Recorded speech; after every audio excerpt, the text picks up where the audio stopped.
Je pense que ça reste à ce jour la meilleure année professionnelle de ma vie, de très loin. La plus formatrice, la plus excitante et la plus enthousiasmante. Moi, la culture McKinsey qu'on m'a décrite au début, avant de rentrer chez McKinsey, en entretien, etc.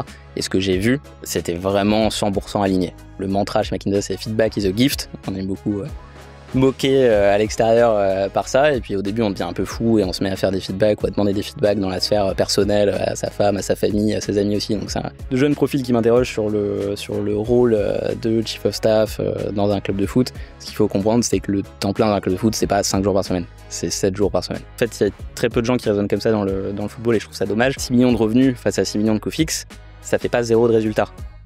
Parce que dans les revenus, il y a de la marge. Le dicton un peu classique, c'est que la meilleure façon de devenir millionnaire, c'est d'être milliardaire et de racheter un club de foot. Ça, c'est assez connu et je pense que c'est toujours d'actualité. Le grand sujet du private equity dans le sport, c'est l'horizon de temps. Très vite, investisseurs institutionnels, on se dit, OK, ils sont là pour racheter le club, faire x2 en 5 ans et partir. Bonjour Achille. Bonjour. Achille, je suis ravi de t'accueillir ici au village Baïséa, l'incubateur du Crédit Agricole, dans le cadre du Choose Your Career, le podcast de Training You. Achille, merci d'avoir accepté notre invitation et merci de partager à la fois ton parcours et ton expertise aujourd'hui avec nous. La première question du podcast est toujours très générale. Peux-tu rappeler les grandes étapes de ton parcours ? Oui, c'est en effet très général. Alors, en très résumé, moi, j'ai à la fois une spécialisation sectorielle sur le secteur du sport et plusieurs types d'expériences dans ma carrière. Une première vie en tant que consultant en stratégie chez McKinsey où j'ai passé quelques années. Une deuxième vie, ou un deuxième chapitre, on va dire, côté investissement en private equity pendant quelques années aussi. Et un troisième chapitre plutôt côté opérationnel. Parce que quand j'ai commencé à me spécialiser sur le secteur du sport, je voulais très vite voir ce que c'était que de travailler dans l'industrie, de voir la transformation d'un actif dans le sport, d'un club, d'une ligue, en l'occurrence 2 clubs dans mon cas.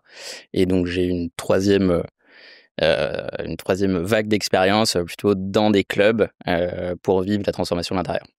Alors, on va ouvrir les différents chapitres de ton histoire. Et le premier chapitre, ce sont les débuts dans le conseil chez McKinsey. Ouais.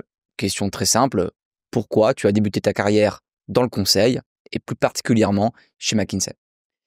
Alors, il y a une version officielle et une version transparente. Donc, la version officielle, c'est celle que je donnais en entretien à l'époque, il y a quelques années, puisque j'avais fait, en école de commerce, j'avais fait des stages, une première vague de stages plutôt finance, en PE, en audit et en transaction services, et j'avais fait un master qui était en alternance dans l'industrie, dans un grand groupe, qui était en l'occurrence l'Alliance Renault-Nissan. Et donc, ma réflexion à ce moment-là, au moment de choisir le premier job post-graduation, c'était de me dire, j'ai bien aimé certaines choses dans la finance d'entreprise, j'ai bien aimé certaines choses dans un grand groupe industriel. Voilà ce qui m'a manqué également des deux côtés. Et quand je faisais un peu la synthèse de tout ça, ça me donnait le conseil en stratégie. Ça, c'était l'histoire, et c'est une vraie histoire aussi. C'était pas que un discours d'entretien. Et après, de façon plus transparente, le conseil, je pense que c'est déjà une très bonne première étape pour poursuivre sa formation. On en parlait tout à l'heure, comme ce que tu as fait en M&A aussi chez Lazare. Et c'est ce qu'on fait quand on sait pas exactement ce qu'on veut faire aussi. Et c'est pas du tout négatif de dire ça, c'est justement des métiers où on fait plein de choses différentes en termes de compétences au quotidien qu'on acquiert et en termes de secteurs sur lesquels on travaille. Donc c'est génial pour garder toutes les portes ouvertes et continuer à apprendre. Alors justement, on dit beaucoup de choses sur le conseil McKinsey. Il y a d'ailleurs parfois quelques fantasmes qui circulent autour de McKinsey. Toi, quelles ont été tes premières impressions une fois en poste ? Moi, j'ai adoré. Je vais pas faire la pub pour le conseil ou pour McKinsey, mais je garde un super souvenir de mes années là-bas parce que ça s'est bien passé aussi pour moi personnellement. Je sais qu'il y a des cycles qui peuvent être un peu plus compliqués parce qu'on est très vite évalué, on est gradé avec différents types de niveaux de performance, etc. Et de nos premières performances découle la capacité qu'on va avoir à être staffé sur d'autres missions derrière. Donc, il y a très vite un cercle vicieux qui peut s'engager. Moi, j'ai eu de la chance, c'était un cercle vraiment vertueux parce que mes premières missions se sont très bien passées. J'ai eu des super équipes, des super partenaires, des super clients. Et du coup, pas parce que je suis particulièrement talentueux, mais parce que j'étais dans des bonnes configurations, ça m'a permis de bien performer. Et donc, j'ai pu être un peu plus sélectif aussi sur les missions que je faisais derrière, sur les équipes dans lesquelles je travaillais. Et donc, honnêtement, tout s'est bien enchaîné. Et c'est chez McKinsey que j'ai pu trouver ma spécialisation sectorielle aussi, ce qui était l'objectif initial. Alors, il y a plein de gens qui font plusieurs années dans le conseil et puis qui se spécialisent pas forcément ou qui trouvent pas forcément de secteur d'intérêt. Et c'est normal aussi. Moi, c'était un peu un objectif quand même de tester plein de choses. Donc, j'ai fait des missions en santé, en consumer, en industrie, en telco, en tech. Et en fait, c'est en naviguant dans la practice qui s'appelle chez McKinsey TMT, Tech Media Telco, que j'ai vu qu'en double-cliquant sur le M de média, en fait, il y avait plein de sous-segments et de sous-practices avec des secteurs comme le sport, les médias, le divertissement, les loisirs, le gaming, etc. Et j'ai trouvé ça génial de pouvoir être consultant, faire d'un métier ultra stimulant intellectuellement et travailler sur ces sujets-là aussi. Donc, j'ai foncé dans le M de médias. Tu peux nous parler d'une mission particulièrement marquante et de ce que tu en as retiré? Alors, particulièrement marquante. Moi, j'ai eu de la chance, j'en ai eu plusieurs, puisque très vite, j'ai réussi à être staffé principalement sur des sujets sport, et sport, média, entertainment de façon générale, mais principalement sport. Et de l'autre côté, en termes de mission, au sens fonctionnel du terme, je travaillais beaucoup dans la practice private equity.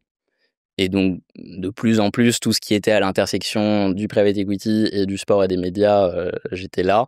Donc, mission marquante, une due diligence pardon, pour un fonds du Moyen-Orient qui étudiait la possibilité d'investir dans un nouveau circuit de Formule 1, puisque l'entité Formule 1 réfléchit encore à étendre, pas à l'infini, mais il y a un certain nombre de grands prix dans un certain nombre de villes actuellement, et il y a beaucoup de réflexions au niveau de la Formule 1 sur l'empreinte géographique, où est-ce qu'il faut s'étendre. Ils ont fait un gros push vers les États-Unis ces dernières années, avec le Grand Prix de Miami, le Grand Prix de Las Vegas qui a ouvert aussi. Et là, en l'occurrence, c'était un Grand Prix potentiel en Europe. Et donc, on a vraiment plongé pendant plusieurs semaines pour le client qui était un fonds dans le business model d'un nouveau Grand Prix from scratch qui démarrerait de zéro, et de comprendre quel était le modèle économique, combien nous rapportaient les courses de Formule 1 qu'on ferait chaque année, qu'est-ce qu'on pouvait faire comme autre type d'événement ou autre type de course pour rentabiliser le circuit en tant que tel. Et donc, c'était ultra, ultra intéressant. Finalement, le projet aboutit ou pas? Ah, Vraiment. il y a plusieurs circuits qui vont apparaître Il est toujours dans les cartons. en Europe, mais voilà, il y en a encore dans les cartons. Ouais, exactement. Alors du coup, c'est bien, tu parles du sport. On vient peut-être à ton expérience au Toulouse FC. Ouais. Tu as fait chez McKinsey ce qu'on appelle un secondment. Alors peut-être tu vas d'abord rappeler ce qu'est un secondment, et puis ensuite tu vas nous parler de cette expérience au Toulouse FC, puisque tu as travaillé pendant à peu près un an. Un an, pile. Voilà, pour en tant que chief of staff ou en tant que conseil des propriétaires de Toulouse FC. Et à l'époque, c'était le fonds Redbird Capital qui venait d'entrer au capital du Toulouse FC. On était en 2020. Voilà. Donc, si tu peux nous raconter cette expérience au TFC. Exactement. Tu as très bien préparé tes notes. Et alors, sur ta première question, ensuite je ferai la deuxième, le format du secondment, puisqu'on s'adresse donc à des futurs professionnels, peut-être du conseil, des gens qui sont étudiants ou qui sont déjà entrés en conseil. Moi, je recommande énormément les premières années conseil ou M&A, ça c'est sûr à 100%. Et en deuxième étape, j'ai découvert le format du secondment chez McKinsey et je le recommande vivement aussi. C'est vraiment, je dis pas de suivre exactement mes pas, mais c'est un format qui est génial. Je suis hyper reconnaissant vis-à-vis de McKinsey de permettre aux consultants de faire ça. Et alors, petite digression sur le secondment rapidement, comme ça les gens comprennent un peu ce que c'est. Déjà, quel est l'intérêt pour McKinsey et pour un cabinet, parce que le BCG fait ça un peu moins, Bain le fait aussi, etc. Mais chez McKinsey, ça commençait vraiment à devenir institutionnalisé quand j'y étais. En fait, clairement, au bout de 2, 3, 4 ans, souvent après la première promotion, quand on passe de ce qu'on appelle business analyst à junior associate, il y a une première vague de départ. C'est normal.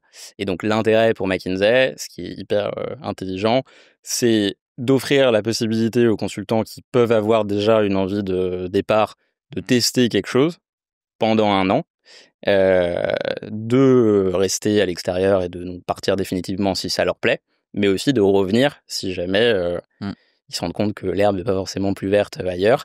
Et donc en fait, c'est génial parce que ça fait un filtre assez naturel dans cette première vague de départ où les gens qui avaient envie de partir testent autre chose, s'en vont. Et sont reconnaissants vis-à-vis de McKinsey de leur avoir permis de faire ça.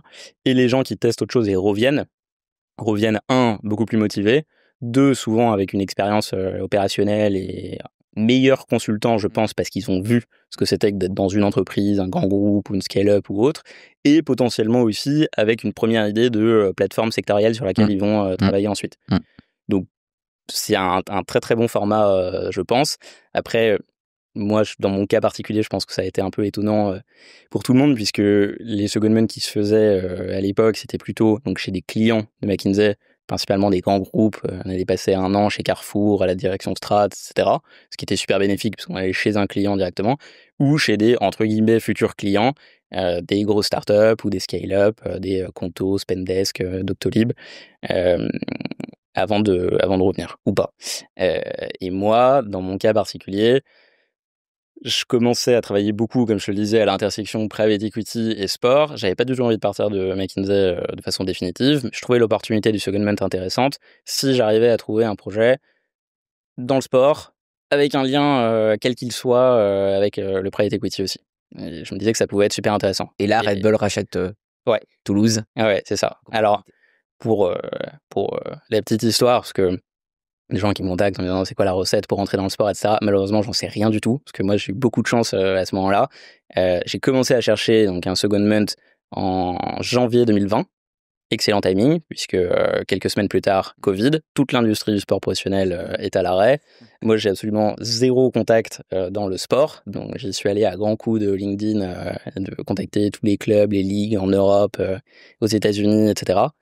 Ce qui était donc pas facile parce que contexte macro qui n'était pas propice au recrutement et pas facile non plus raison plus micro parce que quand on est consultant en stratégie, qu'on explique que ce qu'on sait faire, c'est ce qu'on sait humblement faire avec quelques années de conseil, c'est construire des plans stratégiques à long terme, c'est aider sur de la gestion de projet, etc. En fait, quand on parle à un club ou une ligue, ils savent pas du tout où nous mettre. Ils disent, mais est-ce que tu fais du sponsoring? Est-ce que tu fais de la billetterie? Est-ce que tu es quelqu'un qui fait du marketing? Je comprends pas.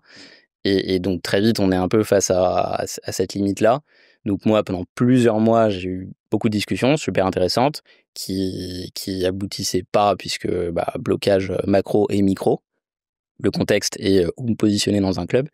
Et finalement, au moment où je me disais que je resterais peut-être chez McKinsey et que je ferais pas de secondment et tant pis, comme tu l'as dit, juillet 2020, Redbird, donc il y a un fonds de private equity large cap aux États-Unis, basé à New York, qui avait déjà beaucoup investi dans sport, média, entertainment aux États-Unis, fait son premier deal hors US dans le sport, un tout petit deal en termes de taille de ticket pour eux, et ils rachètent le Toulouse Football Club, le TFC comme on dit, qui vient de descendre en Ligue 2 à l'époque. Donc juillet 2020, Redbird arrive, prend 85% du club. Août 2020, la nouvelle direction du club est nommée, que Redbird avait déjà identifié avant. Donc un président en charge du sportif qui s'appelle Damien Comolli, qui a un profil incroyable, qui est passé par Liverpool, Tottenham, etc. Et un excellent directeur général, qui est resté un de mes top mentors depuis, qui s'appelle Olivier Jobert, qui était un ancien cadre chez Nike à l'international et ancien directeur commercial et marketing de la LFP, la Ligue de foot pro. Et donc en août 2020, moi j'avais un contact, une personne avec qui j'étais en dernière année d'école, qui avait fait son projet quand moi j'étais chez Renault. Lui, il avait fait son projet à la Ligue de foot. Il s'appelle Adrien Rousseau, et d'ailleurs je le remercie encore une fois parce que tout part de lui. Et Adrien Rousseau, son ancien boss, c'était Olivier, qui venait d'arriver au TFC, qui m'appelle. Le call dure 35 secondes. Il me dit Achille, on vient d'arriver, le club a été repris par un fonds, il y a beaucoup de travail. Adrien nous a dit que tu cherchais un projet d'1 an, est-ce que ça te dit? Donc voilà. Le lendemain, j'étais dans le train. En plus, le hasard fait bien les choses parce que ma femme est toulousaine. Donc ça me permettait d'être aussi dans sa ville et d'essayer de sauver le club de sa ville. Et donc, alignement de planètes parfait, mais tout ça pour dire que voilà, j'ai beaucoup, bien sûr, la chance, ça se provoque, mais je pense que j'ai eu beaucoup de chance à ce moment-là parce qu'il y avait un alignement de planètes parfait. Et d'où l'importance du réseau aussi, Ouais, dès l'école, presque pour ensuite pouvoir saisir des opportunités comme celle-ci. Est-ce que tu peux exactement. nous raconter comment s'est passée cette année au sein du TFC? Honnêtement, je pense que ça reste à ce jour la meilleure année professionnelle de ma vie, de très loin, la plus formatrice, la plus excitante et la plus enthousiasmante, euh, pour plusieurs raisons. Déjà formatrice parce que quand on arrive, et c'est là où encore une fois je recommande le format du secondment à 1000%, quand on arrive, qu'on sort de 2 ans de conseil et qu'on a fait des plans stratégiques pour des grands groupes, etc., on arrive dans un club professionnel qui a été en Ligue 1 pendant très longtemps. Euh, et on s'attend à ce que ce soit une entreprise assez structurée, etc. En fait, je dis pas du tout ça de façon négative, mais c'est une PME assez mal gérée à l'époque, qui perd beaucoup d'argent, qui est pas très bien organisée, qui a pas les bonnes personnes au bon endroit, les bons process, etc. Donc c'était vraiment plus de la reprise d'entreprise et du restructuring, pour utiliser un terme barbare, mais sans la partie cost-cutting à tout va, parce que moi, c'était une des conditions de ma venue. Je me suis renseigné avant sur la thèse de Redbird, ce qu'ils voulaient faire, etc. Et si c'était pour faire un plan de transfo et couper toutes les têtes, ça m'intéressait pas. Et c'était pas le cas du tout. Et donc, quand je suis arrivé, en fait, c'était une claque monumentale, mais qui m'a fait énormément de bien, parce que je suis arrivé avec mon petit costume de consultant stratégique qui descend de Paris en disant on va faire le plan strat à 5 ans.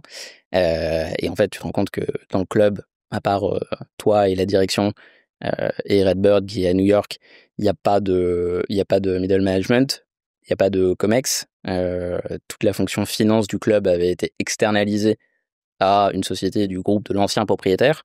Donc il y avait un club qui avait 40 millions de budget et qui avait pas de DAF, pas de contrôle, enfin ça paraît dingue, mais Ouais. pas de contrôle de gestion, pas de compta, etc.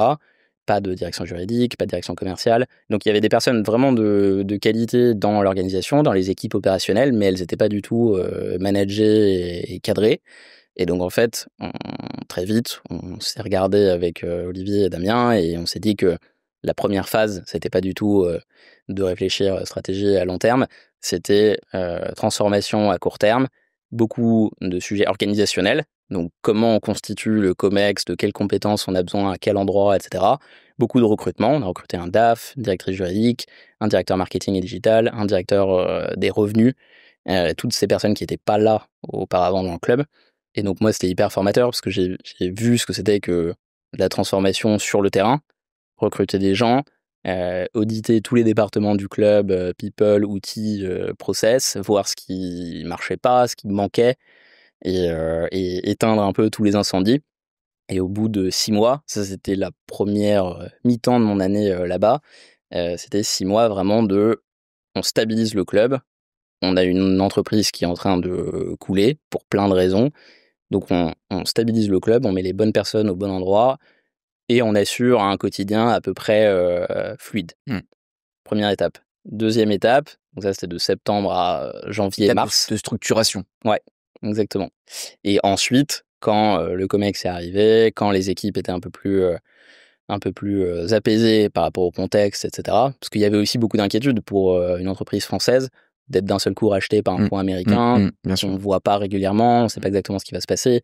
Donc il y avait de la structuration, mais il y avait aussi beaucoup d'apaisement, de faire comprendre que la nouvelle direction et le nouvel actionnaire étaient là pour aider, pour écouter les personnes qui étaient en place, pour leur donner des ressources et pour leur permettre de déployer les idées qu'elles avaient depuis des années et qu'elles n'avaient pas pu réaliser auparavant.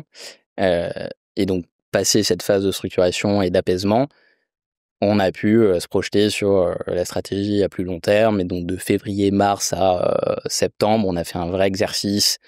Je vais utiliser plein d'anglicismes barbares, mais top-down, bottom-up, de construction du plan stratégique sur la partie business, sur la partie sportive, les deux ensemble, avec des bons objectifs financiers qui marchaient par rapport à ce que Redbird avait en tête.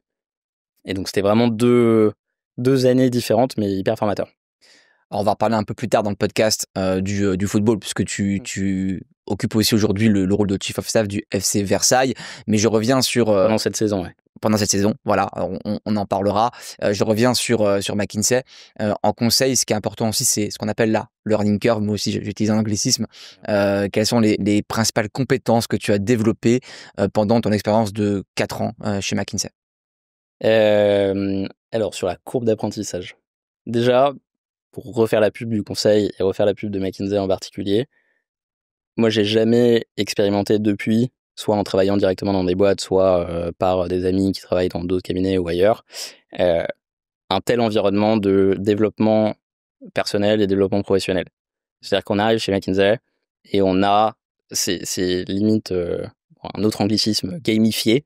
On a un certain nombre de compétences dans notre matrice de développement à acquérir. Et dans ma tête, c'était vraiment des petits curseurs sur chaque compétence, la façon de travailler avec les clients, l'analytique au sens modeling, Excel, etc., l'analyse stratégique, pas mal de les esprits d'initiative, etc. Donc toutes ces petites compétences, et on avait vraiment l'impression qu'on était mis sur des rails, mais dans le sens très positif du terme, et que voilà, on faisait quelques missions, mettons des due diligence pour des fonds de private equity, donc on devenait très bon sur l'analyse strat, sur le modeling Excel. On n'avait pas forcément passé du coup assez de temps chez des clients sur des sujets gestion de projet ou transfo, et du coup on avait ce qu'on appelait un DGL, un Development Group Leader, qui était un partenaire ou junior partner qui nous mentorait et qui suivait notre développement et qui nous disait ok Achille, c'est très bien, là tu commences à bien monter les curseurs sur ces compétences A, B, C. En revanche, il va falloir développer ça. Et du coup, les prochaines missions, ça va plutôt être ça. Et c'était incroyable d'être dans cet environnement. Enfin, moi, j'en garde un souvenir ultra positif. On va croire que je suis payé par McKinsey pour dire tout ça. Mais j'en garde un souvenir ultra positif parce qu'on a vraiment l'impression que on est dans un environnement où tout est fait pour nous rendre de meilleurs professionnels. Et on peut faire confiance au système en place pour se développer. On parle aussi de la culture McKinsey, qui est un élément souvent cité comme différenciant par rapport à d'autres cabinets. Est-ce que tu peux la décrire en quelques mots, cette culture particulière de McKinsey, et puis ce qu'elle t'a apporté à toi dans ton développement personnel et professionnel? Ouais. Alors, sachant que je pourrais pas comparer avec d'autres cabinets, puisque j'ai pas évolué dans d'autres cabinets, mais en tout cas, moi, la culture McKinsey qu'on m'a décrite au début, avant de rentrer chez McKinsey, en entretien, etc., et ce que j'ai vu, c'était vraiment 100% aligné. Il n'y avait pas de fausse communication, etc. L'élément principal, et ça va un peu avec ce qu'on disait tout à l'heure sur la courbe d'apprentissage et le modèle de développement, c'est la culture du feedback. Donc c'est un terme qu'on utilise beaucoup dans plein de boîtes de toute taille, mais je pense qu'il est vraiment très travaillé et très réfléchi chez McKinsey, très mûri, c'est-à-dire qu'on est formé au feedback, on est formé à la façon de faire un feedback, de recevoir un feedback, de son manager, de ses collègues de même niveau, de quand on devient manager, prendre aussi des feedbacks qui viennent du bas, entre guillemets, de ses équipes. Tout ça, c'est très codifié, il y a une vraie méthodologie, et ça en fait un élément vraiment prenant de la culture McKinsey, et qui joue énormément sur le modèle de développement aussi. C'est-à-dire que les gens, à la limite, sont même... Moi, je devenais trop demandeur de feedback. Le mantra chez McKinsey, c'est « feedback is a gift ». On aime beaucoup moquer à l'extérieur par ça. Et puis, au début, on devient un peu fou et on se met à faire des feedbacks ou à demander des feedbacks dans la sphère personnelle, à sa femme, à sa famille, à ses amis aussi. Donc, ça matrix un peu au début. Mais c'est ultra, ultra utile, ne serait-ce que, pour prendre un exemple précis, la posture dans laquelle on doit être pour recevoir un feedback, c'est en fait, je m'en rends compte maintenant avec plusieurs années d'expérience derrière moi, il y a une personne sur 1000 qui comprend cette posture-là. Il y a des personnes qui reçoivent des feedbacks et qui commencent à contre-argumenter. Oui, mais tu penses ça sur moi, mais c'est plutôt ça. Il y a des personnes qui, ça c'est une réaction encore pire, qui reçoivent un feedback et qui se défendent en faisant un autre feedback, dans l'autre sens. Oui, mais t'as dit ça sur moi, mais rappelle-toi l'autre jour, quand t'étais en meeting, toi t'as fait ça. En fait, c'est pas du tout des bonnes postures. Et ça paraît naturel de le dire comme ça. Alors, c'est quoi la bonne posture? La bonne posture, c'est d'intégrer le feedback. La réception d'un feedback, c'est actif et passif. Donc, il y a la personne qui reçoit le feedback, qui est censée écouter, intégrer et réfléchir dessus de son côté et voir ce sur quoi elle peut travailler. Mais c'est pas un débat live et c'est super difficile à intégrer au début. Très clair. Écoute, si tu veux bien, Achille, on va ouvrir le 2e chapitre de ton histoire consacrée au private equity, puisque après 4 années chez McKinsey, pourquoi tu as décidé de faire cet exit-là à ce moment-là?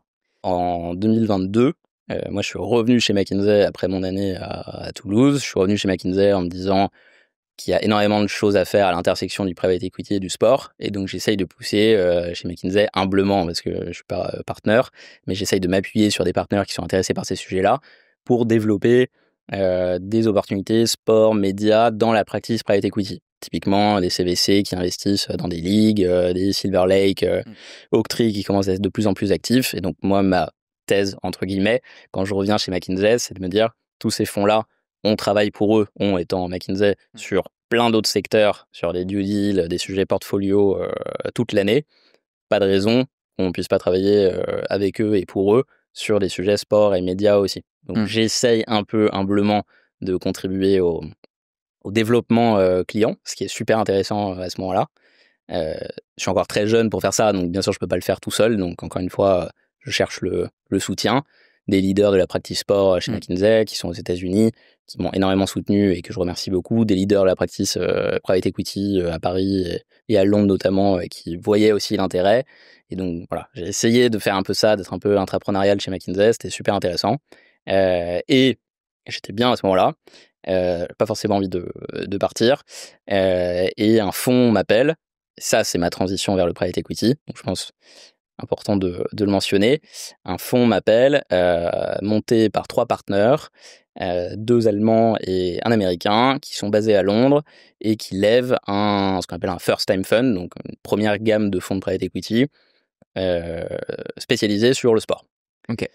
Qui a vocation à acquérir des équipes, des ligues, de la propriété intellectuelle et des services associés au sport en Europe. Qui m'appelle, Achille, on a vu ton expérience, McKinsey, Private Equity, Sport, Toulouse, Redbird, on lève un fonds de 125 millions, on a déjà 30 millions signed à 100%, on a 50 à 60 millions de soft commitments, donc des LPs qui manifestent leur intérêt, des LPs, des limited partners, donc des gens qui vont investir dans le fonds. Le projet me paraît super, les 3 partenaires ont un très beau parcours, la levée de fonds a l'air bien engagée et j'ai fait ma due deal sur le projet et les gens et j'ai eu des avis plutôt rassurants. Et donc mi-2022, pour moi c'est une transition parfaite puisque ayant fait private equity sport chez McKinsey, l'exit d'être côté investissement en private equity tout en gardant un focus sport, moi c'était absolument parfait, avec un projet entrepreneurial qui me séduisait aussi et la perspective de passer un peu de temps à Londres. Et donc juillet 2022, je rejoins ce fonds en tant que premier membre de l'équipe d'investissement. Je quitte McKinsey et je travaille pendant plusieurs mois sur des premiers deals, des premières opérations, notamment dans le football européen. Donc des droits médias internationaux associés à des ligues, des acquisitions de clubs aussi en Allemagne et en France. Donc dream job, comme on dit, encore un anglicisme, pendant quelques mois.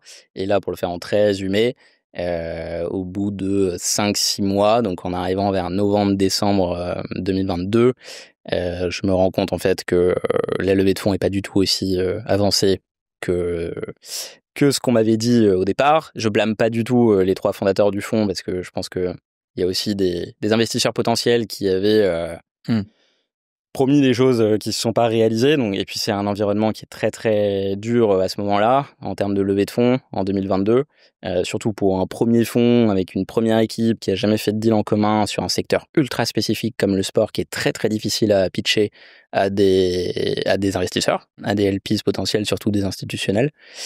Et du coup, voilà, en résumé, décembre 2022, malheureusement, 1, la levée de fonds donne rien. 2, les 3 partenaires se rejettent un peu la faute les uns sur les autres et sont en conflit interne pendant plusieurs semaines, conflit à l'issue duquel ils décident d'arrêter. Donc ils liquident la structure ils ferment le fonds, et moi, c'est la fin de mon dream job qui avait duré 6 mois. Ok. Donc ça, c'est mon premier passage en private equity. Et c'est sûr que ça forme, ça forge, ça refroidit un peu aussi. Et donc là, pour être totalement transparent, à ce moment-là, j'ai des opportunités aussi pour rester dans l'industrie du sport. Pas forcément dans des fonds, parce que des fonds spécialisés en Europe, il n'y en a pas. Mais retourner dans un club, dans la continuité de ce que j'avais fait à Toulouse, ou dans des organisations avec plusieurs clubs comme Manchester City, etc. Donc j'ai des super opportunités, et en toute transparence, je pense que c'est le but, d'être transparent avec nos auditeurs. À ce moment-là, l'expérience, le fonds sport qui veut lever des fonds et qui s'arrête au bout de 6 mois, ça me refroidit un peu sur ma spécialisation sport. Et je me dis, en fait, bon, peut-être que ça doit rester juste une passion à côté, comme ça a toujours été, et que je dois prendre un job, entre guillemets, plus traditionnel, plus généraliste, comme quand je suis rentré chez McKinsey, et poursuivre dans cette voie-là. Et donc, j'aime bien le métier du private equity, que je viens de tester pendant 6 mois. J'ai envie de le pratiquer ailleurs, dans un fonds plus établi. Je passe un process avec Argos, qui se passe très très bien. C'est un super fonds, pareil, dont je fais la pub à 1000%. C'est un fonds historique de la place du private equity à Paris, qui doit avoir maintenant 1,8 milliard d'actifs sous gestion, qui a plusieurs bureaux en Europe, qui investit en Allemagne, en Italie, au Benelux, etc. Qui fait beaucoup de deals primaires, donc des deals assez complexes, des transmissions familiales, des carve-out, des sorties de cotes, etc. Sur tout secteur confondu. Donc moi, j'ai un super fit avec les équipes d'Argos. En plus, au-delà de leur stratégie mid-market, qui est le fonds private equity classique sur lequel ils travaillent depuis plusieurs années, ils sont en train de lever à ce moment-là un deuxième fonds, une deuxième stratégie d'investissement qui s'appelle Argos Climate Action, AK, qui est un fonds article 9 qui va investir dans la décarbonation des PME ETI en Europe. Hyper intéressant, parce que fonds green en général, et jusque-là, c'était principalement de l'investissement en infra, les énergies renouvelables, des fonds qui investissaient dans les champs d'éoliennes, etc., type Meridiam ou autres, ou des fonds d'investissement plutôt dans des enablers des acteurs de la transition écologique, des fonds qui vont investir en clean tech, en green tech, en venture capital ou en growth. La thèse d'Argos, et ils inventent ça à ce moment-là, et c'est absolument génial, c'est de se dire, il y a des grands oubliés de la transition écologique en Europe, qui sont pas des boîtes assez grandes pour être couvertes par les régulations en cours et les actions au niveau étatique, mais qui sont quand même responsables de 2/3 des émissions carbone en Europe, c'est les PME ETI. Et ces boîtes-là, personne investit dans leur transition à elles. Et donc le fonds Argos Climate Action, désolé, je digresse un peu, mais je trouve ça vraiment passionnant. Et puis comme ça, je parle d'autre chose que de sport aussi. Le but, c'est de mettre en place une thèse qu'ils appellent Grey to Green, donc d'investir dans des PME, ETI industrielles et de services, en France et en Europe, qui ont un certain niveau d'empreinte carbone actuellement, et de créer de la valeur par la décarbonation et la construction de leaders green de leur secteur. Et en quoi le métier d'investisseur en private equity est fondamentalement différent du métier de conseil stratégique que tu avais expérimenté chez McKinsey? Alors déjà, il est très différent, ça c'est sûr à 100%. Et pareil, puisqu'on est sur un angle conseil de carrière, etc., je recommande vraiment de ne pas sous-estimer la difficulté de passer du conseil au private equity. Il y a une vraie, tu disais learning curve tout à l'heure, il y a une vraie courbe d'apprentissage. C'est pas le même métier, c'est pas la même posture. Et un bon consultant fait pas forcément un bon investisseur. Donc quand on arrive en private equity, même après plusieurs années chez McKinsey ou au BCG ou plusieurs années en M&A, je pense qu'il faut vraiment avoir une posture très humble, accepter qu'on connaît 1% du métier. Ce qui est paradoxal parce que quand on est côté conseil et qu'on fait, mettons, une due diligence à l'achat pour un fonds, on rentre dans le marché, dans l'entreprise, l'environnement concurrentiel, le modèle, le BP, etc. Et donc pendant 3 semaines, ça c'est super excitant quand on est côté due diligence. Moi j'ai adoré ça, cet exercice chez McKinsey, parce qu'on devient pas expert, mais on rentre à fond dans un marché souvent très niche, la maintenance de data center ou autre, et on a l'impression d'avoir tout compris en 3 semaines. Et donc quand on est côté conseil, on se dit ah, mon rôle il est super important dans le processus d'acquisition et dans le deal. Quand on passe côté private equity, Et ça veut pas dire que c'est pas important, la partie strat. Quand on passe côté private equity, on voit qu'en fait, les variables qui vont conduire à ce qu'un deal se fasse ou se fasse pas, il y en a beaucoup. Là, du deal strat ou commercial, c'est une de ces variables. Et à la fin, ça va être en gros un input qu'on va mettre dans le modèle pour prévoir la croissance de marché au cours des prochaines années. Voilà. Et quelques sujets un peu stratégiques sur les barrières à l'entrée, la proposition de valeur et se faire un peu une conviction là-dessus. Mais derrière, en fait, il faut aussi faire une due deal juridique, financière, taxe, il faut rencontrer le management, il faut structurer le deal, il faut l'exécuter, etc. Il y a plein d'autres variables. Et en fait, quand on arrive en private equity, on se dit ah d'accord, en fait, je pensais que je voyais à peu près tout ce qui se passait dans un deal, mais c'était 10%. Ouais, tu l'as rappelé, il y a aussi une différence de posture. En conseil, on est consultant, donc on accompagne, on soutient le décideur dans la prise de décision. Alors qu'en private equity, on est ce décideur, on investit l'argent du fonds, notre propre argent. Quand on acquiert une société, L'argent des autres même. L'argent des autres, effectivement des LPs. Comment tu as endossé cette posture-là et quelle est la différence d'approche au quotidien? En effet, il y a une vraie différence d'approche. En conseil, moi j'aimais beaucoup l'exercice de la due diligence parce que j'avais l'impression d'être un peu enquêteur et qu'il fallait se faire une conviction en 3 à 4 semaines sur un marché, une entreprise. Est-ce que ça nous semble intéressant? Oui, non. Maintenant, comme tu l'as dit, passer ces 3 semaines et faites la recommandation. Mais l'application est pas la même sur le long terme. On se désengage un peu. Souvent, on ne suit pas forcément d'ailleurs si l'opération se fait ou pas. Private equity, c'est sûr que l'approche est complètement différente. On rentre beaucoup plus en profondeur dans les sujets et il y a un vrai exercice de projection, parce que même en tant qu'associate ou investment manager qui va être impliqué sur la transaction, souvent on va aussi suivre l'entreprise et son développement pendant les 3, 5, 7, 10 prochaines années de notre vie. Donc c'est quelque chose qui nous impacte personnellement, c'est des dirigeants avec lesquels on va travailler, c'est un secteur dans lequel on va évoluer, et donc c'est limite comme si on avait acheté l'entreprise nous-mêmes. En tout cas, c'est la conviction qu'on doit se faire. On va ouvrir, Achille, le 3e chapitre de ton histoire consacrée à l'entrepreneuriat et au sport, parce que les deux sont effectivement intimement liés. En 2022, donc en parallèle d'ailleurs de ton job en private equity, tu crées la société Sports Invest Advisory. D'où est venue l'idée de créer cette société? Quel est son positionnement exact aujourd'hui et quelles sont ses principales activités? Alors, la genèse d'abord, très simple, très pragmatique.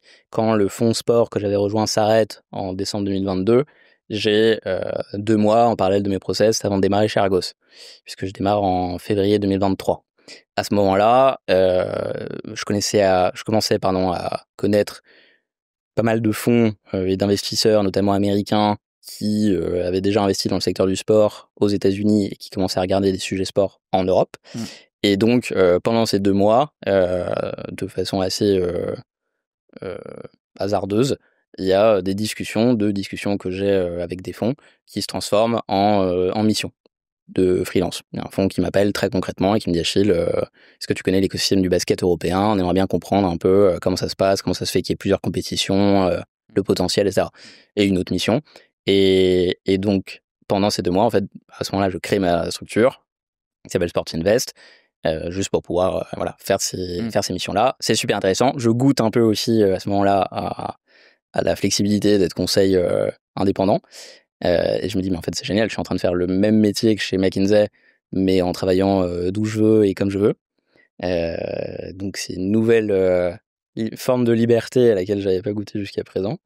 Et donc, Sport Invest, ça, c'est la création. Derrière, je passe 1 an et demi chez Argos, donc à 100% concentré sur mon métier d'investisseur là-bas. La structure existe toujours. Et mi-2024, je décide de me mettre à 100% sur Sports Invest Advisory, après avoir essayé de convaincre Argos d'investir dans le sport. Et je les remercie encore parce qu'ils ont été très patients avec moi, parce que tous les matins, j'allais toquer à la porte d'un managing partner pour lui présenter une nouvelle opportunité d'investissement en sport, médias, divertissement, des sujets qui étaient un peu loin de leur ADN d'investissement sectoriel au départ, mais ils ont été ultra patients et ultra positifs et encourageants avec moi, donc je les remercie encore. Mais ça m'a permis aussi de me rendre compte que mon appétence sectorielle maintenant elle était trop forte pour pouvoir faire autre chose et que c'est vraiment là-dedans que j'avais envie de travailler et que, on va reparler un peu des sujets opérationnels que j'ai fait en club, mais j'avais eu une expérience de conseil strat, sport que j'avais adoré. J'avais eu une expérience d'investissement, private equity, sport aussi au début et puis tentative de sport ensuite que j'avais adoré. Et j'ai eu cette première expérience à Toulouse, euh, ultra opérationnelle. Et donc je me dis en fait, ce serait intéressant de structurer la proposition de valeur de Sport Invest sur ces 3 axes. Conseil strat classique, pour des clubs, des ligues, des sociétés dans le sport. Conseil plutôt transactionnel, deal, donc qui va de la due diligence classique à des missions de levée de fonds ou des accompagnements buy-side ou sell-side en M&A. Ça, c'est la deuxième partie. Et une troisième partie que j'ai appelée, et qui ne veut pas dire grand-chose pour l'instant, que j'ai appelée conseil opérationnel, qui était calqué sur mon expérience à Toulouse, de me dire ce serait aussi intéressant en part-time ou en full-time, mais sur des missions délimitées dans le temps, d'aller passer du temps dans les entreprises, de pas être juste consultant de l'extérieur, mais voilà, être chief of staff pendant 1 an, d'aider par exemple des clubs de foot ou autres, parce qu'il n'y a pas que les clubs de foot, mais sur des missions particulières.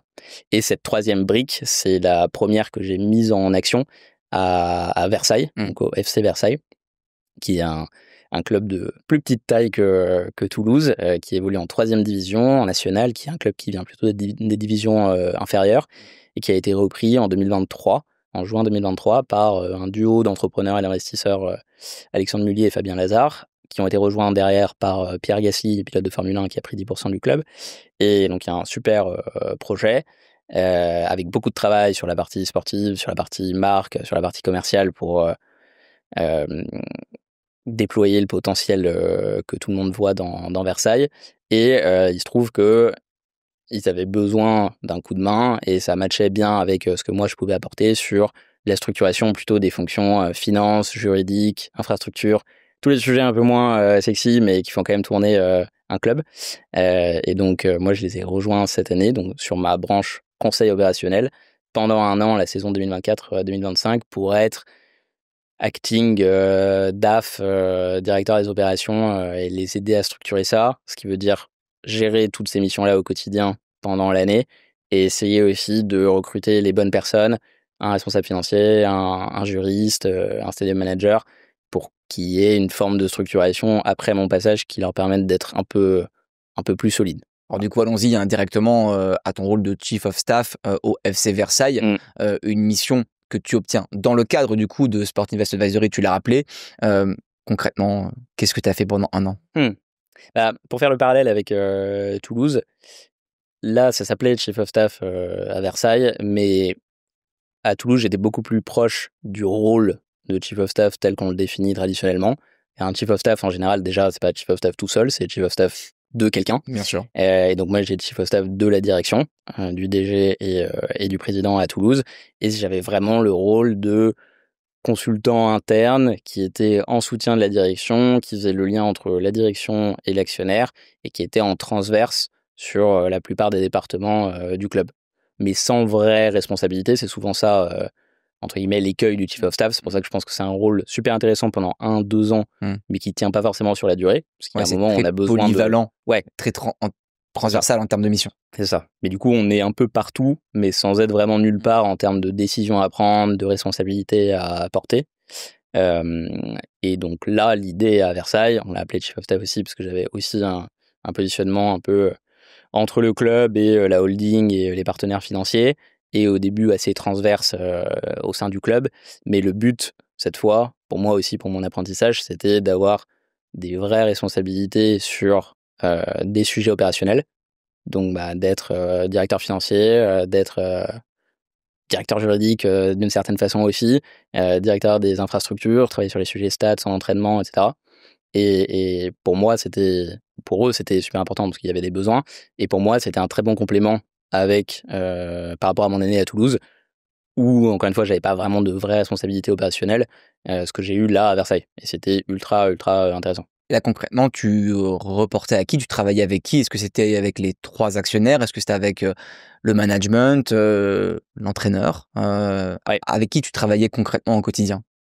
Versailles, c'est assez fluide comme structure, puisque les actionnaires sont aussi les dirigeants, ce qui aide beaucoup dans la prise de décision. Donc Alexandre Mullier, qui est actionnaire majoritaire et président du club, Fabien Lazare, qui est directeur général et actionnaire minoritaire, et Pierre Gasly, qui a 10% du club et qui est impliqué dès qu'il peut dans son calendrier fou de pilote de Formule 1.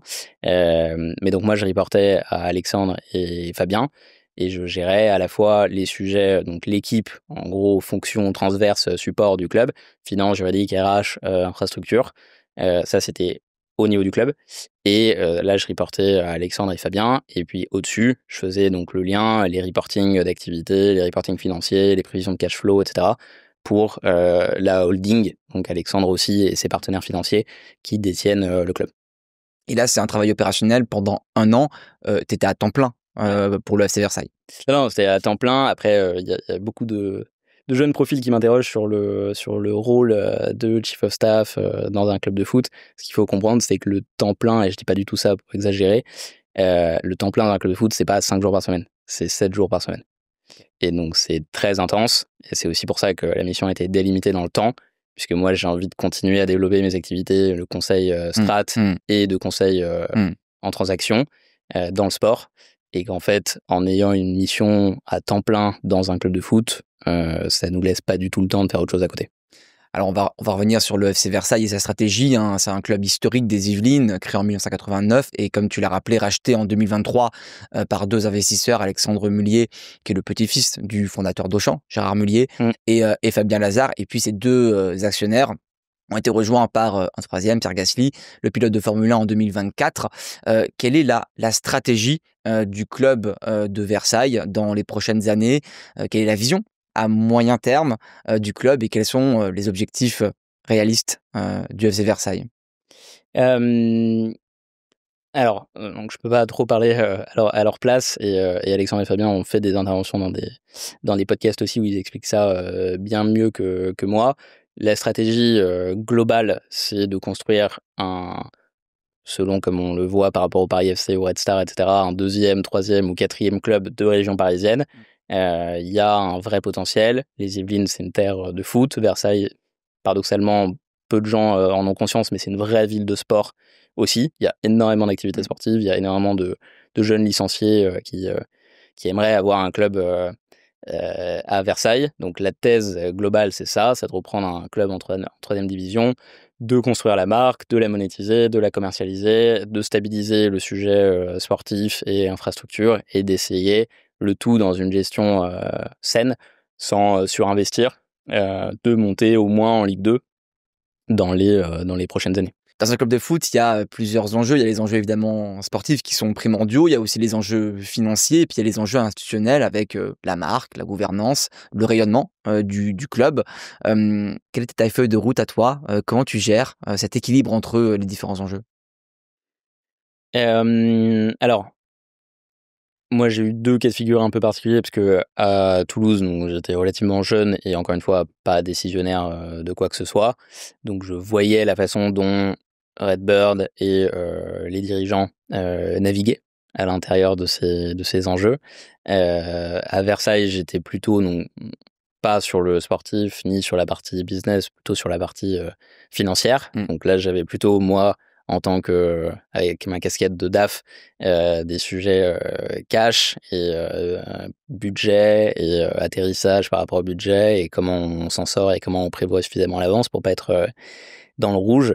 Donc c'est deux sujets un peu différents, mais je pense que dans les 2 cas, les similitudes, et c'est ce que j'ai bien aimé dans les projets. À Toulouse, c'était très clair dès le départ de la part de Redbird qu'il n'y avait aucune volonté de surinvestir au sens irréfléchi du terme, que ce qui peut couler un club de foot, comme on est toujours en Europe dans une logique de promotion-relégation, quand on a un club qui est en Ligue 2 comme Toulouse à l'époque, ou un club comme Versailles qui est en National, donc en 3e division, le plus tentant, notamment quand on a un peu de surface financière au niveau des actionnaires, c'est de surinvestir sur le sportif.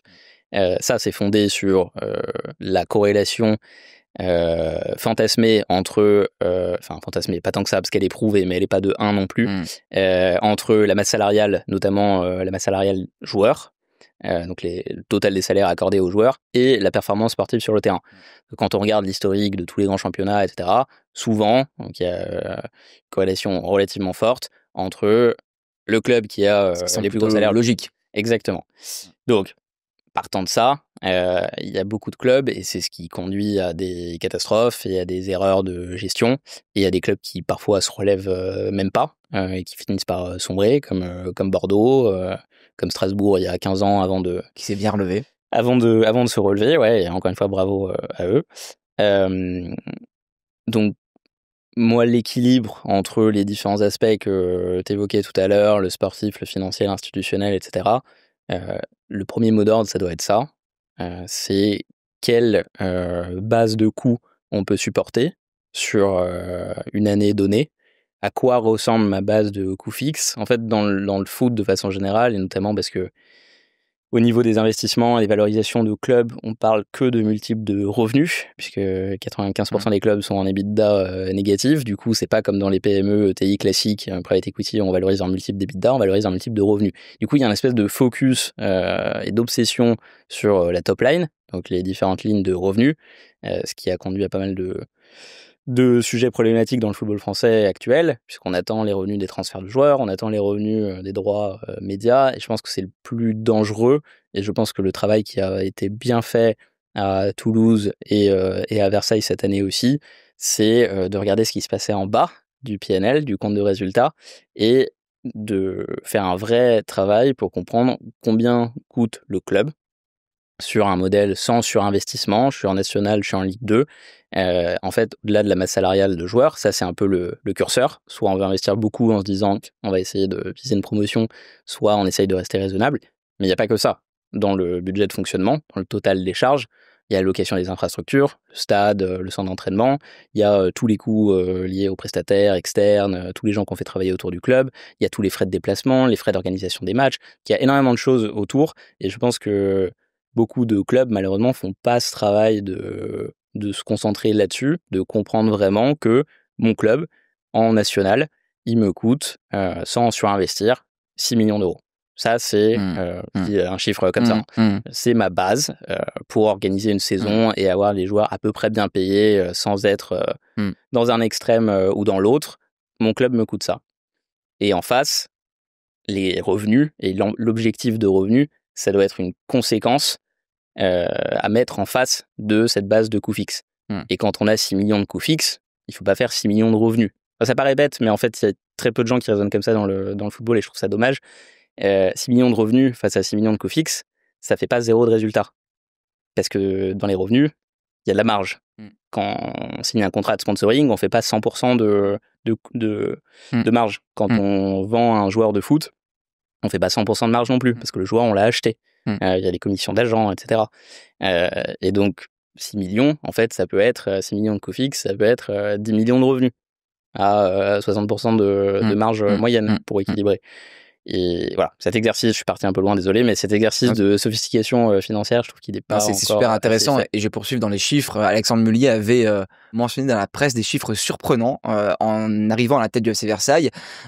500 000 euros de chiffre d'affaires face à 8 millions d'euros de dépenses, ça paraît totalement fou. Toi, tu as géré les finances pendant un an. Quels étaient les principaux KPIs, donc les indicateurs chiffrés, clés, que tu suivais pour justement assurer un bon équilibre, une bonne gestion financière au sein du club? Alors, bon, tout d'abord, je peux pas commenter sur des chiffres en particulier sur Versailles pour respecter la confidentialité. En revanche, d'un point de vue gestion financière quotidienne et forecast sur l'année, il y avait un vrai exercice, mais c'est à structurer, hein. Là, on est arrivé à Versailles dans un environnement où il y avait quasiment rien en termes de reporting financier. Donc, on a beaucoup travaillé avec Alexandre et Fabien pour essayer de mettre des choses en place, mais c'est encore le tout début. Et le futur DAF du club après moi va continuer à faire ce travail-là, puisqu'il y a deux blocs. Il y a le bloc PNL, compte de résultats, donc avec un vrai exercice de budget au début de la saison, qui est pas évident, puisque dans le foot professionnel, on parle beaucoup de visibilité sur les flux de revenus, notamment les flux de revenus des droits médias et des contrats de sponsoring, qui sont souvent pluriannuels.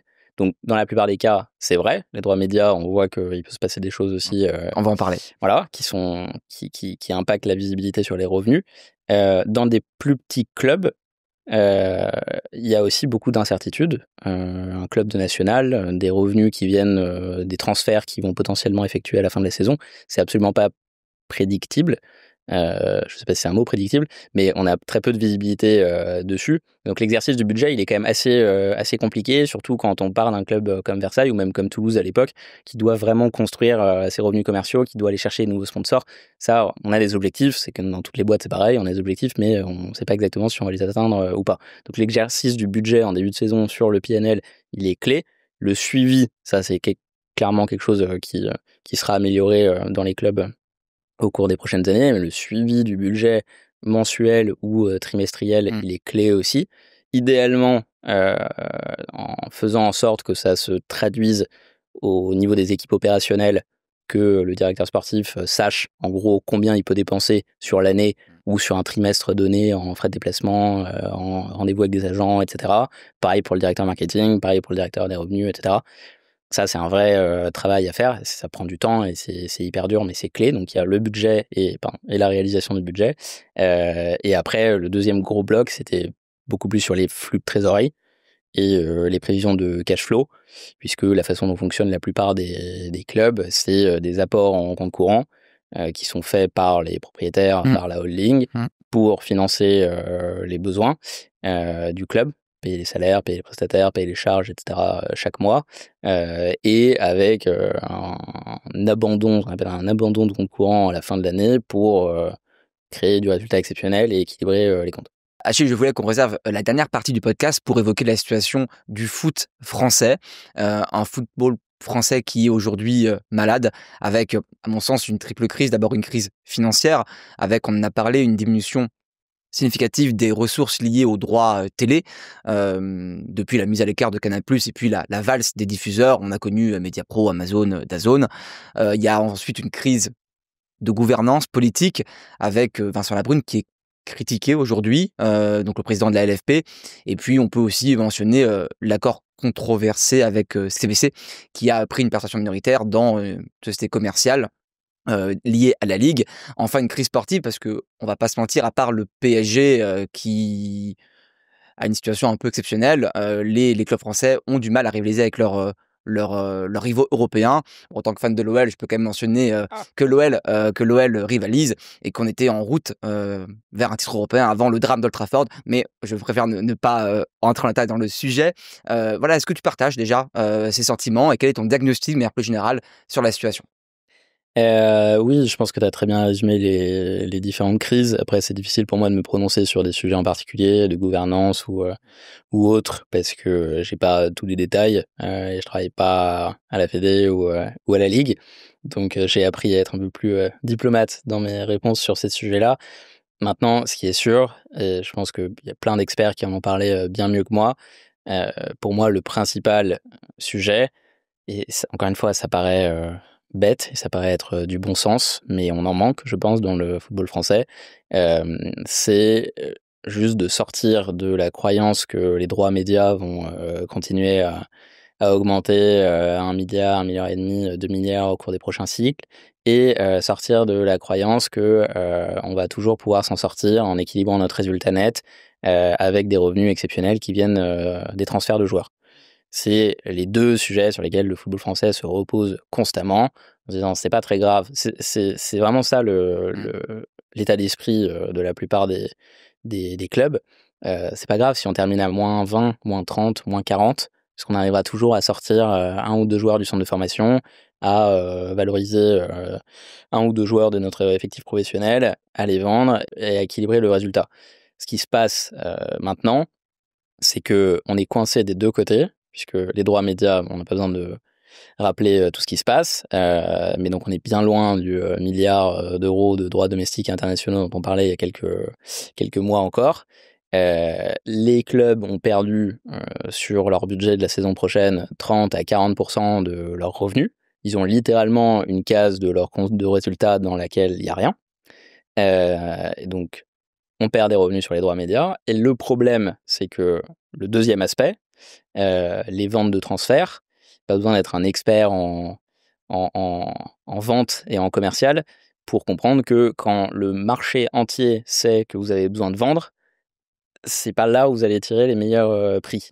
Or, c'est exactement ça. Là, le mercato qui arrive dans les prochaines semaines, les clubs anglais, allemands, espagnols, italiens, ils vont s'en donner à cœur joie et ils ont bien raison, puisque ils savent que les clubs français sont dans l'obligation de vendre leurs joueurs dos au mur, et donc il n'y aura pas forcément de marge de négociation, et des joueurs qui étaient potentiellement prévus dans le budget de cette saison à des montants de 10, 20, 30 millions vont se vendre pour moitié moins au mieux. Ouais. Donc là, Désespérant. on est un peu... On va se faire piller, puis en plus à moindre prix. Oui, mais je pense que c'est un... Moi, là, je suis passé sur un état d'esprit beaucoup plus optimiste sur le football français. Déjà parce que j'aime pas le ton catastrophiste, et je pense que ça fait du buzz et ça fait parler, mais c'est pas très constructif et productif. Donc moi, j'ai envie de penser aux solutions. Et ces derniers mois, je pense qu'il y a beaucoup de bons pas en avant qui ont été faits, notamment portés par le ministère des Sports. On va parler du projet de réforme à la fin. Voilà, le projet de réforme, mais tout ce qu'il y a derrière, avant le projet de réforme, toutes les discussions qu'il y a eu, Prise de conscience. la ministre Marie Barsac qui fait un travail incroyable, mon ancien camarade de promo Adrien Rousseau qui maintenant travaille au ministère des Sports, qui suit le sport professionnel en France et qui fait un travail exceptionnel aussi. Et c'est génial d'avoir des gens de ce niveau-là qui travaillent sur ces sujets-là, parce que on s'en sortira pas avec des gens de niveau moyen. Et donc quand on a des Marie Barsac ou des Adrien Rousseau, c'est bon signe et c'est vecteur d'optimisme. Donc je pense que sur tous ces sujets-là de réforme des institutions, on va dans le bon sens. Il y avait besoin d'un électrochoc, on y est, sans rentrer dans les détails juridiques, etc. Mais en effet, la structure d'une ligue associative adossée à laquelle une société commerciale avait été créée, en fait, ça n'a pas vraiment de sens d'un point de vue gouvernance. Il vaut mieux tout regrouper au sein d'une même société commerciale. C'est ce qui va probablement être fait avec le projet de réforme. Donc, au niveau des institutions de la gouvernance, je pense qu'on va dans le bon sens. Et au niveau de la gestion financière des clubs, ça maintenant, il y a un moment, on peut taper sur la Ligue et la Fédé autant qu'on veut, mais c'est aussi aux clubs et aux propriétaires et aux dirigeants et aux équipes de bosser de leur côté. Et ce dont je parlais tout à l'heure sur la compréhension de la structure de coûts, de ce qu'on peut aller économiser, de ce sur quoi on peut être plus raisonnable, et de ce que coûte vraiment un club de foot de tiers 1, tiers 2, tiers 3 en Ligue 1, en Ligue 2 ou en National. Là, je pense qu'on est dos au mur et qu'on va être obligé de se poser la question, et c'est très intéressant de le faire maintenant. Donc, je pense qu'il y a des propriétaires qui réagissent déjà pas forcément de la bonne façon, en se disant il faut que je vende, et donc il faut que je trouve très vite un acheteur avant que DAZN soit officiellement terminé, etc. C'est dommage, c'est pas très constructif, et c'est un peu fondé sur l'espoir de trouver des investisseurs qui seront pas regardants sur la valorisation. Et je pense qu'il y a une deuxième réaction de la part de certains propriétaires et dirigeants de clubs, qui est celle dont je parlais, de se dire vendre un club ou ouvrir sa cap table, c'est pas forcément toujours la solution. On va d'abord faire un travail sur notre base de coûts, sur notre rigueur budgétaire. On va essayer de fluidifier et nettoyer un peu tout ça, et juste de devenir des clubs mieux gérés. Et ça va pas du tout à l'encontre de la performance sportive. Pas du tout. Tu mentionnes l'opportunité d'opération M&A, achat-vente de clubs. On a quand même vu un phénomène récent ces dernières années, aussi à Versailles, mais pas que, avec des investisseurs privés, individuels, qui entrent au capital de clubs, et pas forcément les plus grands clubs, et en particulier en Ile-de-France. On peut citer la famille Arnaud au Paris FC, ou plus récemment Xavier Niel à l'US Créteil. Plusieurs questions sur ça. D'abord, à ton avis, pourquoi ils font ça? Parce qu'on a du mal à comprendre comment un investisseur peut gagner de l'argent en gérant un club de foot, notamment dans le contexte actuel. Et ensuite, comment valoriser un club aujourd'hui? Et puis, qu'est-ce qu'ils peuvent faire, eux? Ils ont des ressources, mais est-ce que c'est vraiment possible d'avoir un modèle à la PSG avec le Qatar? Ça paraît très difficile aujourd'hui, qu'on n'a pas la surface financière d'un État. Alors, beaucoup de très bonnes questions dans ta question. Déjà, bon, le dicton un peu classique, c'est que la meilleure façon de devenir millionnaire, c'est d'être milliardaire et de racheter un club de foot. Ça, c'est assez connu et je pense que c'est toujours d'actualité. C'est peut-être un peu exagéré, mais c'est toujours d'actualité. Maintenant, sur ta question par rapport au modèle du PSG, par exemple, euh, des grandes fortunes individuelles, je pense, ne peuvent pas non plus se permettre de perdre et d'investir ce que Mmh. le Mmh. Qatar, en tant qu'État, Mmh. a investi au PSG pendant 10-12 ans. Alors, en créant de la valeur par la valorisation du club derrière, ça c'est sûr. Valeur qui reste à monétiser, puisque tant qu'il n'y a pas de sortie, il n'y a pas de valeur créée.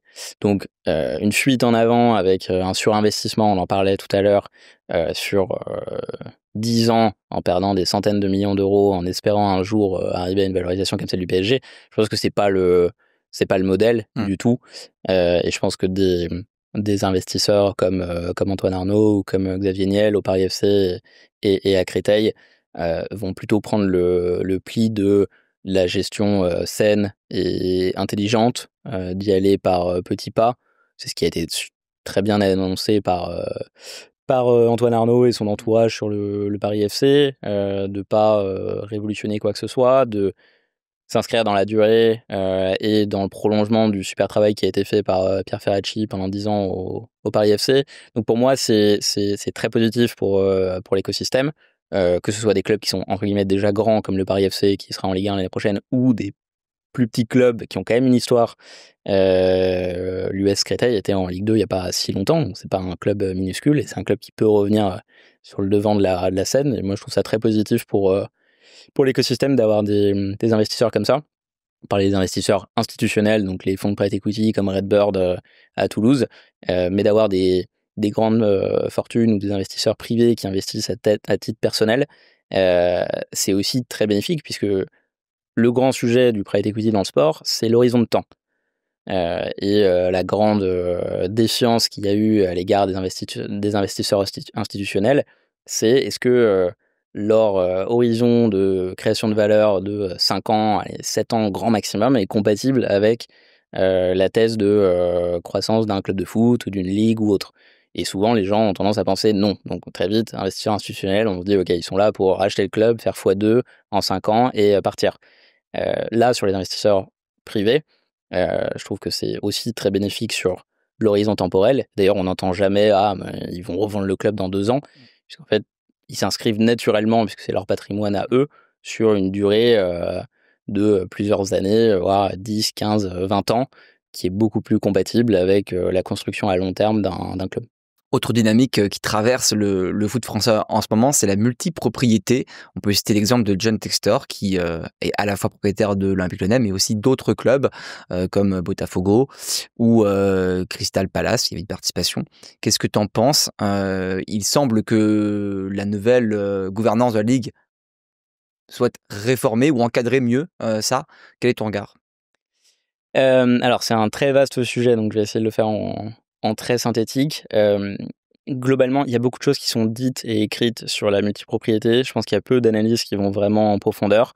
On parle beaucoup des modèles City, donc City Football Group, qui est le modèle multipropriété construit autour de Manchester City, et du modèle Red Bull, pareil, autour du RB Leipzig en Allemagne. Il y a différents types de multipropriété.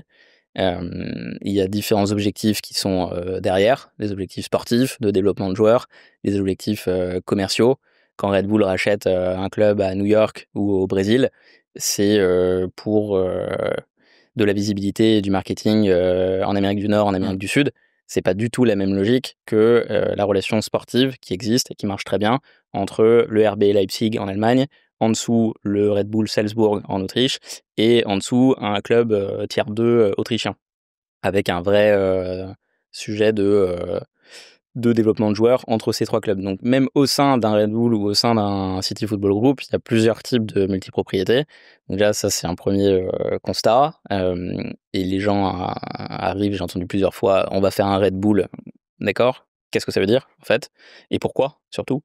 Euh, Moi, je suis pas forcément anti-multipropriété, mais je pense que ça marche très bien à la fois pour les investisseurs et pour les clubs, et pour respecter l'identité locale des clubs et les fans. Je pense que ça marche bien à l'échelle de 2 clubs, pas forcément plus, 3 peut-être. Il y a des modèles dont on parle très peu, mais par exemple ce que l'AS Monaco dans le football français a fait en rachetant le Cercle Bruges en Belgique il y a quelques années, ça fonctionne très bien. C'est un objectif ultra précis. Ils ont identifié que entre la sortie des joueurs du centre de formation de l'AS Monaco, qui est un très très bon centre de formation, et leur intégration dans l'équipe première professionnelle qui joue en Ligue 1, il y avait un gap, il y a un écart de joueurs entre 17 et 19-20 ans, pour qui la marche est un peu trop haute. Ils ont fait un vrai travail d'analyse. Ces joueurs-là, de quoi ils ont besoin pour que leur progression soit fluide, à quel pays ça correspond, à quelle ligue ça correspond, à quel type de club ça correspond.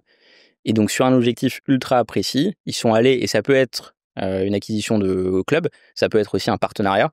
Il n'y a pas forcément d'equity impliqué, mais Monaco, voilà, ils ont identifié très bien un besoin, et ils y ont répondu par un partenariat renforcé, puisque c'est une acquisition de club, avec le Cercle Bruges. Et ça, je pense que ça peut être intéressant. Maintenant, le modèle, et on a vu les catastrophes que ça a donné avec des fonds comme Triple Seven Partners qui avaient racheté le Red Star, le Hertha Berlin, le Standard de Liège, etc. Un autre fonds qui s'appelait Pacific Media Group, qui était des investisseurs chinois et américains qui avaient acheté Nancy, Ostende en Belgique, etc. Ça, c'est le concept poussé à l'extrême, sans vraie réflexion derrière, de se dire je vais racheter 7 clubs et d'un seul coup ça va créer des synergies de revenus et de coûts par magie. Et ça fonctionne pas. Et la preuve, c'est que ces deux réseaux n'existent plus. Pour finir, est-ce qu'il y a des modèles à l'étranger qu'on pourrait prendre en exemple, nous, le foot français, pour renforcer notre attractivité?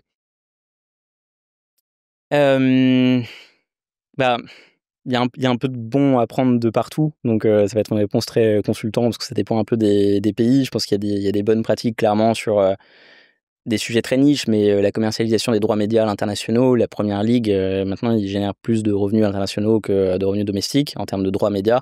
Clairement, il y a des choses à comprendre sur leur stratégie d'expansion internationale. La Bundesliga sur leur gestion financière, sans impacter la performance sportive pour autant, l'exemple du Bayern Munich ou autre. Les sports américains sur les contrôles de coûts, les salary cap, dont je pense qu'on aurait besoin en France aussi. Donc, on a de la chance parce qu'il y a plein de modèles dans le sport professionnel, foot ou autre, qui fonctionnent bien. Il suffit juste de lever un peu la tête et regarder ce qui se passe d'intelligent à l'extérieur, et de prendre des bonnes idées, et d'arrêter de rester dans notre conviction que on a la réponse en France parce que on a des droits médias qui vont continuer à augmenter. Non. Et on a un vivier de joueurs qui va nous permettre de vivre des transferts de joueurs pour toujours. Non. Voilà. Achille, on arrive à la fin de ce podcast, mais il y a encore une toute dernière partie, c'est le traditionnel quiz du Choose Your Career, et je rappelle les règles qui sont très simples, hein. Ce sont des questions courtes de mon côté et des réponses courtes de ton côté. Est-ce que tu es prêt? Ah ouais, je sais pas bien faire les règles. Réponse courte, mais je vais essayer. La principale différence entre le conseil et le sport? Le fait de jamais pouvoir débrancher dans le sport. Un joueur de foot professionnel qui aurait fait un très bon consultant? Ryan Cherky. Le Qatar au PSG, réussite ou échec? Réussite. Le Qatar au PSG, bon ou mauvais pour le foot français dans sa globalité? Bon. Le mythe le plus têtu que tu pourrais nous indiquer sur le football français? Nos droits médias valent 1 milliard d'euros. Un club de foot français qui est bien géré, à part le FC Versailles évidemment. Lorient. La NBA en Europe, opportunité ou menace? Opportunité. Une anecdote que tu n'as pas souvent partagée et dont tu aimerais nous parler aujourd'hui? Oula. L'anecdote. Alors, pas en réponse courte, mais à la fin de ma première année à Toulouse, enfin de mon année à Toulouse, la saison 2020-2021, le club vient de descendre en Ligue 2, fait sa première saison en Ligue 2. On espère tous remonter relativement rapidement. On termine 3e du championnat de Ligue 2. On joue un match de barrage contre Nantes qui avait terminé 16e de Ligue 1. On perd au match aller-retour, et donc on repart sur une deuxième année de Ligue 2. Forcément, ça fait mal, puisque tout le monde se voyait déjà en Ligue 1. Et l'anecdote, c'est que Le directeur général et moi, en fait, on était relativement soulagés tous les deux, paradoxalement, puisqu'on se regarde et on se dit qu'on avait vraiment besoin d'une deuxième année en Ligue 2 pour continuer à structurer le club, pour pouvoir absorber pleinement l'impact de la montée en Ligue 1 quand on monterait, et que la deuxième année était plutôt bienvenue. Le conseil que tu donnerais aux jeunes Achille de Roglaudre qui était étudiant il y a une dizaine d'années? Ah! Essaye plein de choses, trouve ta voie. Merci Achille. Merci. Merci d'avoir suivi ce podcast. Je vous donne rendez-vous pour un prochain épisode du Choose Your Career. Pour retrouver les précédents épisodes du Choose Your Career et de notre autre podcast Career Insight, rendez-vous sur YouTube, Spotify et Apple Podcast. Et n'hésitez pas à suivre nos réseaux sociaux, LinkedIn, Instagram et TikTok pour être au courant de l'actualité et à vous abonner évidemment à la plateforme Training You si vous cherchez un stage ou un CDI pour booster votre préparation.